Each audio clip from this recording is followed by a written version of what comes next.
Il fut un temps où les petites compacts dominaient de nombreux marchés automobiles dans le monde. Reviennent-elles? Alors que presque toutes les voitures neuves sont des SUV, qui a dit: Nous avons aussi une compacte à haillons pour vous. Voici la toute nouvelle Kia K4. Est-ce une excellente remplaçante de la Kia Ceed?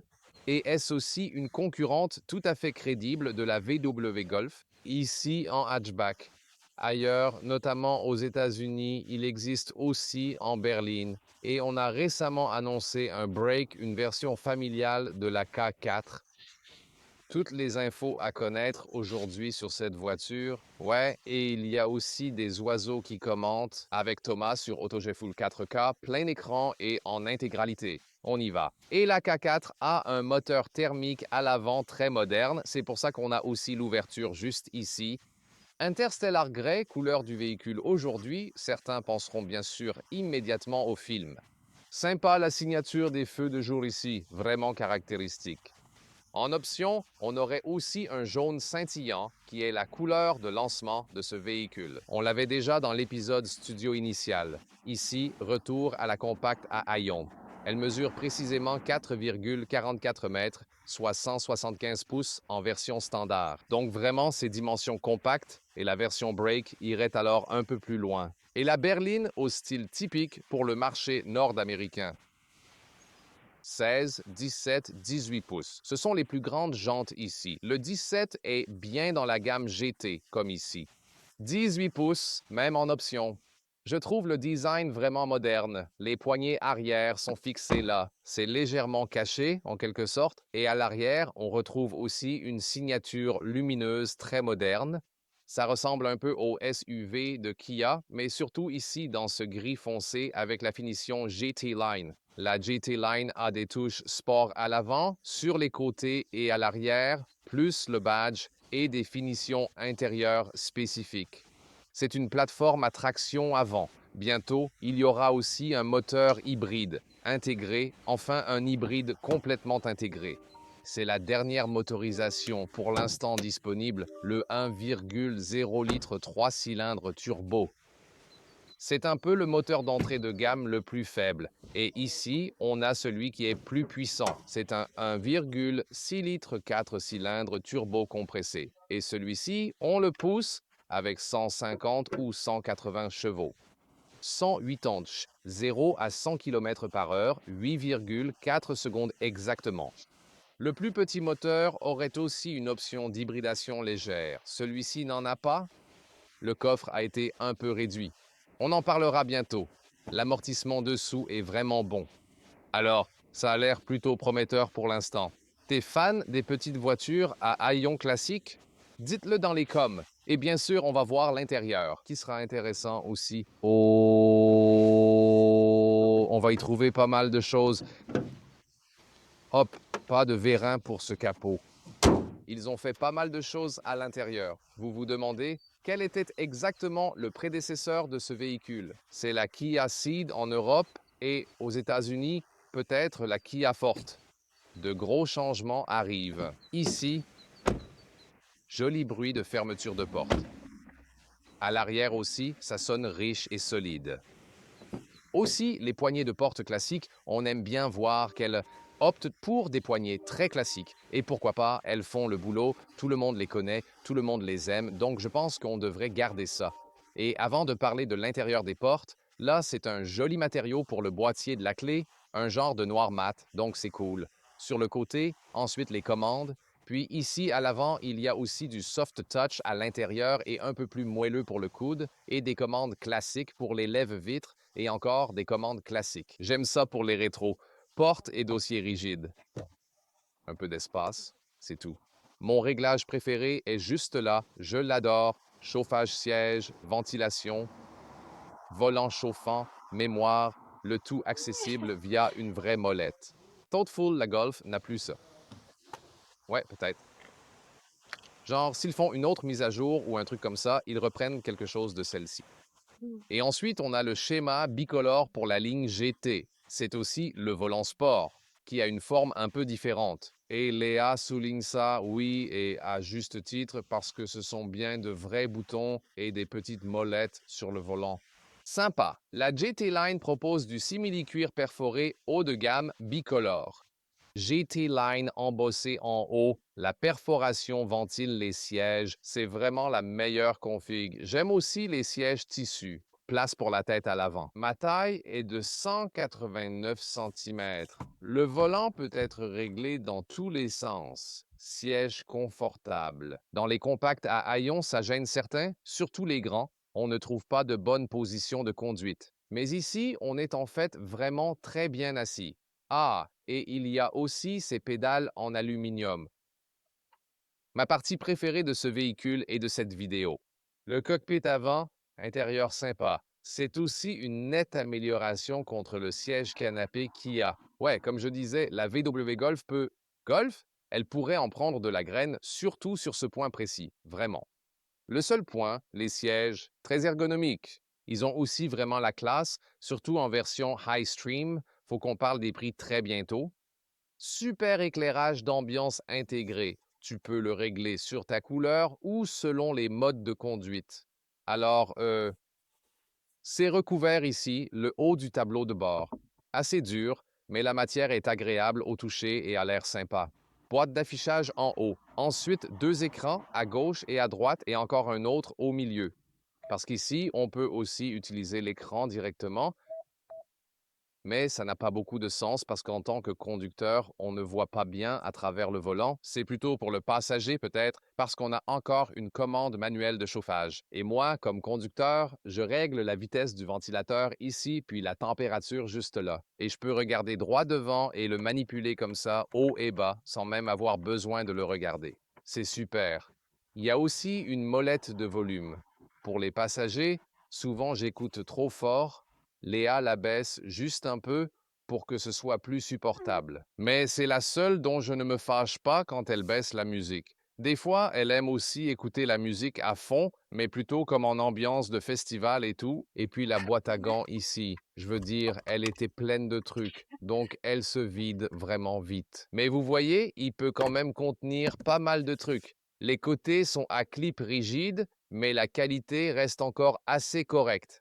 Ici, tu peux basculer entre recharge et connectivité. USB-C. Le ventilateur de la charge inductive n'est pas aéré, donc je préfère le câble. La commande auto des rapports de la boîte double embrayage. Vraiment lourde, old school. Je trouve ça plutôt cool. C'est très agréable au toucher, ça paraît et se ressent vraiment sportif. Et il y a un petit détail à noter. Faut dire, la voiture a bonne qualité, matos stop et ça, ici, tout est sans matière animale, sauf ça, c'est du cuir animal, partiellement. Ça n'a vraiment pas de sens. Je pense que c'est juste, ouais, par pure tradition et habitude qu'ils gardaient encore ces pièces anciennes. Ouais, ça n'a pas trop de sens. Là, pouce-pouce. C'est comme ces mini-guillotines où tu ne devrais pas avoir tes doigts juste ici parce que ça pourrait les blesser. Et puis, double adaptatif. Ça, je pense que dans la Sportage, on l'avait. Moi, j'en avais juste un comme ça. Deux, c'est nettement mieux pour caler plusieurs bouteilles. Et ici, un accoudoir un peu plus souple. Ouais, il devrait être plus doux. On peut y caser du bazar. C'est si profond qu'on y avait mis tout le matos du tournage. Et voyons, ça ne tombe pas vite non plus, juste ici. Donc c'est nickel, bien ainsi, ça tient et on n'a pas d'angle gênant. Très content de la qualité de l'habitacle, c'est plutôt bien fini. Volant large, ici les palettes. Ça permet vraiment de changer les rapports si on aime. Ici, molette du volume à droite, à gauche pour modifier l'affichage numérique. On se sent chez soi et c'est une voiture sans chichi. Point de vue conducteur, ici avec les molettes, boutons, etc. À gauche pour le régulateur de vitesse aussi. Et oui, le sélecteur de mode est ici. Voilà comment on change les modes de conduite. Il réagit aussi ensuite dans les instruments.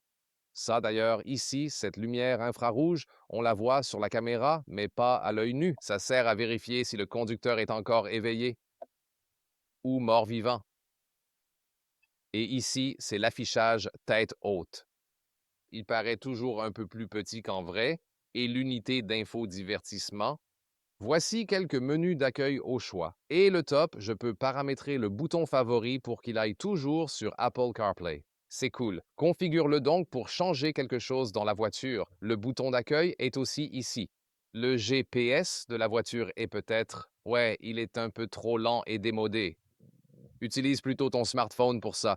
C'est, je pense, Ouais, c'est juste plus simple et toujours plus à jour. Oh, et le système sonore ici, le système Harman Kardon, on écoute ça. On ne peut pas montrer toutes les pistes à cause des droits d'auteur. Le son est top. Maintenant, l'arrière, la porte arrière, là.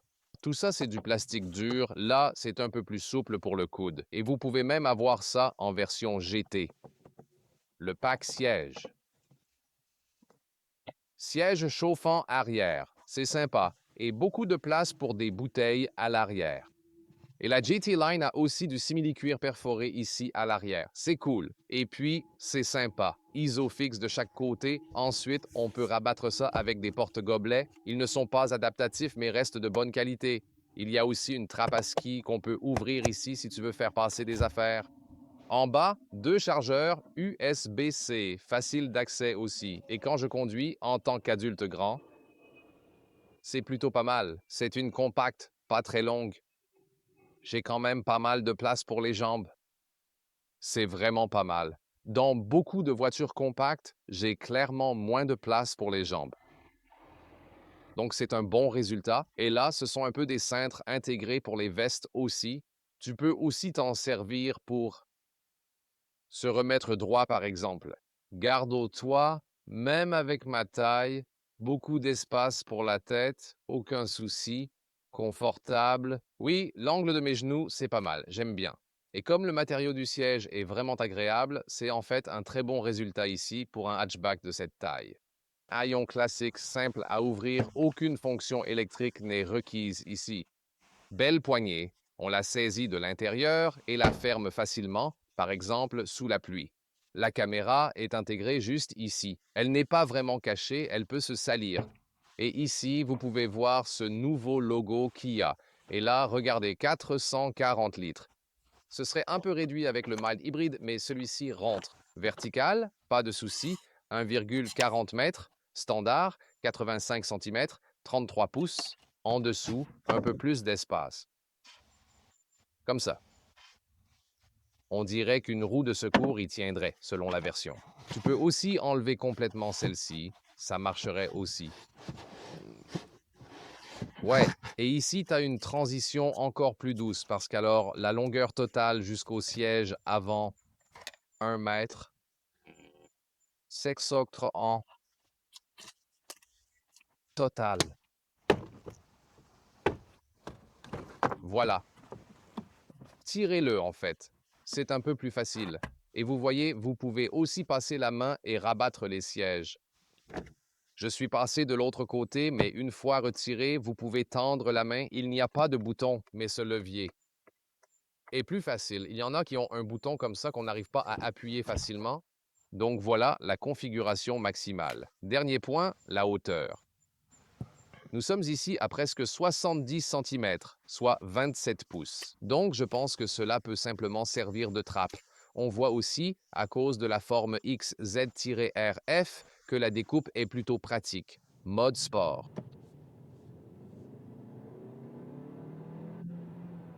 C'était de 30 à 60, une première accélération au volant de la Kia K4. Et ce message ici sur la limitation de vitesse a maintenant changé. Et en gros, c'est comme une Golf, comme on l'a dit tout à l'heure, et en fait, le véritable successeur de la Kia Ceed. Ouais, parfois, les messages d'avertissement sont un peu trop voyants, ça attire l'attention. Ce qu'il peut faire, ici, appuyez et maintenez le bouton muet et le signal sonore d'alerte de vitesse est en fait complètement désactivé. Parfois, même en respectant la limite, par exemple 101 quand le GPS indique 100, donc sous la limite, ça se met à biper sans arrêt et de façon agaçante à cause de cette loi de l'UE. Et ça, vous pouvez l'enlever facilement. Là, on roule avec la version 180 chevaux, 1,6 litres 4 cylindres turbo. 8,4 secondes, c'est le temps d'accélération et on commence par un peu d'autoroute ici autour de Barcelone en Espagne pour cet essai routier. En mode sport ici, la réponse de l'accélérateur est un peu plus franche, vraiment là, tu vois. Voyons si ça change un peu la direction quand on repasse en mode normal. Ouais, la direction est sensiblement plus souple que dans l'autre cas. En mode normal, tu prendrais ce réglage pour rouler bien peinard. Le volant, bonne prise en main, simili-cuir haut de gamme, c'est agréable. Et c'est en fait plutôt grand, je dirais, pour ce véhicule compact ici. C'est donc un autre avantage. Tu ne fais pas trop attention à regarder droit. Moi, je regardais plutôt sur le côté, évidemment. Parfois, il faut le faire, en fait. Donc là, maintenant, autoroute, on monte jusqu'à 120. Sympa, le moniteur d'angle mort, il est dans les rétros et au changement de voie via la fonction KIA et Genesis, qui équipe également pas mal de voitures aujourd'hui. Tu as une autre vue caméra que celle vers laquelle tu tournes. Ici, on a les plus grosses jantes, 18 pouces, dispo même sur la finition GT. GT Line, 17 pouces de série. Pour l'instant, le confort est très bon. Suspension, bon compromis, sportivité/confort. Ce n'est pas souple, mais ce n'est pas non plus trop ferme, donc pas exactement comme une Golf GTI ou quelque chose du genre. Mais on garde toujours un certain contact avec la route. Prenons-le comme ça. L'insonorisation à 200 km à l'heure pour l'instant, franchement, c'est nickel, pas trop bruyant. Le bitume par ici, autour de Barcelone, est plutôt rugueux, faut bien le dire quand même, c'est indéniable. Encore un changement de voie ici. La voiture reste très stable, très bon ressenti au volant, commande précise. Pas trop. Mais pas non plus de zone morte, pour ainsi dire. Et les sièges, j'en ai parlé tout à l'heure, ici en simili-cuir haut de gamme, qui ont aussi la ventilation et aussi le chauffage des sièges, bien sûr. Et on peut choisir différents matériaux pour les sièges, mais le confort est vraiment bon. Ils ont vraiment relevé le niveau, toute la marque Kia pour le confort des sièges, les matériaux et tout le reste. Bien joué, surtout ces dernières années pour ça. Donc, d'après ma première impression de conduite, je peux vraiment dire que c'est un autre niveau, comme les sièges Kia. Donc, c'est, tu sais, relever encore un peu le niveau et ça peut tout à fait être un vrai concurrent de la Golf. Ça fait vraiment solide. Aussi, juste d'expérience ici, il y a comme un creux sur la route. Tu comprends quand tu sors d'un SUV pour aller dans une compacte ou une berline, genre, ouais, je comprends. Les SUV sont plus confortables avec la position de conduite. Celle-ci, avec ses sièges top, a une position bien confortable. Et, avec tant d'options luxe, même la ventilation des sièges, vous pouvez l'emmener d'un cran. Bien.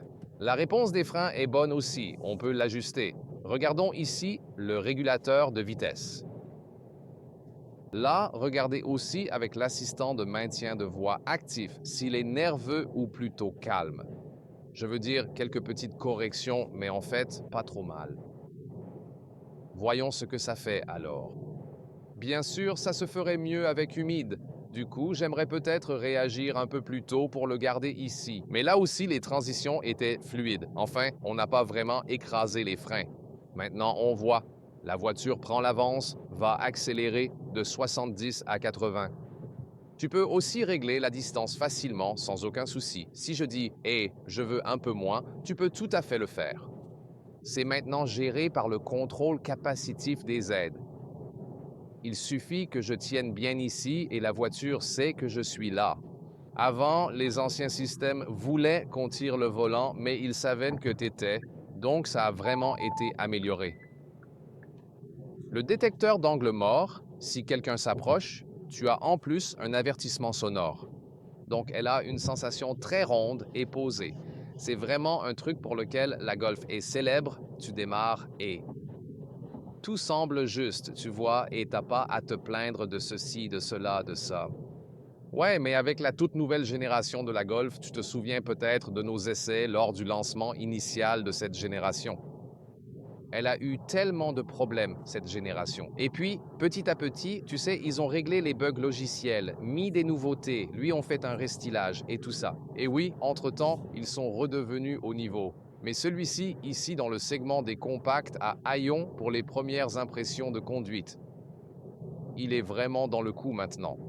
Et bien sûr, on veut en savoir un peu plus quand on le conduira de façon plus dynamique. Maintenant, conduite plus dynamique. La côte va être super fun. On peut aussi parler de la DCT, la boîte double embrayage qu'on a ici. Je veux dire, ce gros levier de vitesse était vraiment très cool. Il est tellement en retrait qu'on ne sent presque pas les passages de vitesse. C'est pour la boîte à double embrayage. C'est tant mieux. Mais c'est pour quand tu roules sur l'autoroute que tu restes posé, ça fait le taf. Tu le sens pas, tu l'entends pas du tout. Les changements sont juste vraiment très fluides.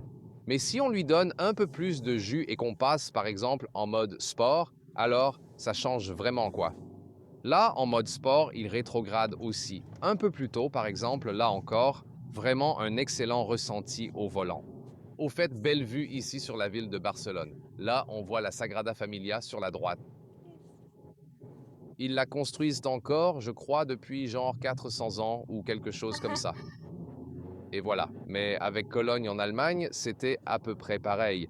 Donc ici, encore une fois, on retrouve exactement la même chose. Bon contrôle au volant, la voiture est compacte et légère. Vraiment amusant à conduire. Frein précis, une très belle sensation au freinage. Et même ici, la boîte à double embrayage, enfin, parfois c'est DCT, en Allemagne, on dirait.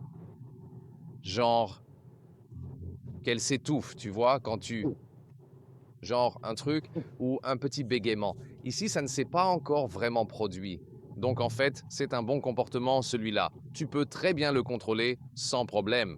Donc c'est une compacte solide et confortable. Mais on peut aussi facilement s'amuser sans perdre en praticité. Et il n'a pas besoin d'être une version sportive supplémentaire. Je veux dire la Kia K4 GT. Comme une vraie GT, pourquoi pas, tu sais. Peut-être un jour, comme Hyundai et ses N, les vrais N. Pas encore. Concentre-toi ici, mais... Bravo! Ici, des roues plus grandes donnent plus d'adhérence. Ça fait du bien. Pour l'instant, je pense pas que ce soit si inconfortable. L'IA se sent bien même si... Ouais, ça va bien. Oh, c'est bon signe. Parce que ces routes sinueuses fatiguent vraiment beaucoup les passagers, ou les copilotes, comme je les appelle d'habitude. C'est vraiment un très bon signe qu'elle aille toujours bien. Pour la conso, on a fait des allers-retours, tu sais, afin d'éviter un trop gros dénivelé et ainsi pouvoir comparer les relevés. Pas trop de différence non plus. Prends cet itinéraire urbain, la rocade intérieure, sans grande vitesse, mais avec des arrêts-relances fréquents, du stop and go. C'est le mieux pour un moteur à combustion. Donc ici, consommation réaliste, juste. Proche de 8 litres au 100 km, 7,6 à peu près. C'est proche de l'autonomie WLTP, peut-être un peu moins, ce serait un cas réaliste. 29 miles par gallon aux US, 35 miles par gallon au UK. Ce n'est pas la plus efficace ici. L'hybride intégré attendu un peu plus tard devrait, espérons-le, faire nettement mieux. La Kia K4 offre une conduite convaincante, digne successeur de la Kia C assurément. Et clairement maintenant un concurrent sérieux face à la VW Golf et aux autres compacts à Hayon ou au Berlin Compact sur le marché américain et bientôt aussi au Break Compact quand la K4 sortira en version Sportswagen. La hatch démarre en UE vers 30 000 € selon les tarifs allemands. Vous arrivez à 38 000 € avec le moteur haut de gamme et la GT Line. En ajoutant quelques options supplémentaires, comme le pack siège et d'autres équipements, le modèle le plus cher atteint aujourd'hui 42 700 €. Ce n'est pas donné pour une compacte, mais comparé au prix d'aujourd'hui et à ce qu'on obtient, siège sympa, qualité et confort, c'est plutôt raisonnable. Je pense que c'est vraiment une bonne offre. Et vous, qu'en dites-vous? Dites-le en commentaire. Il est temps de bien scruter la concurrence.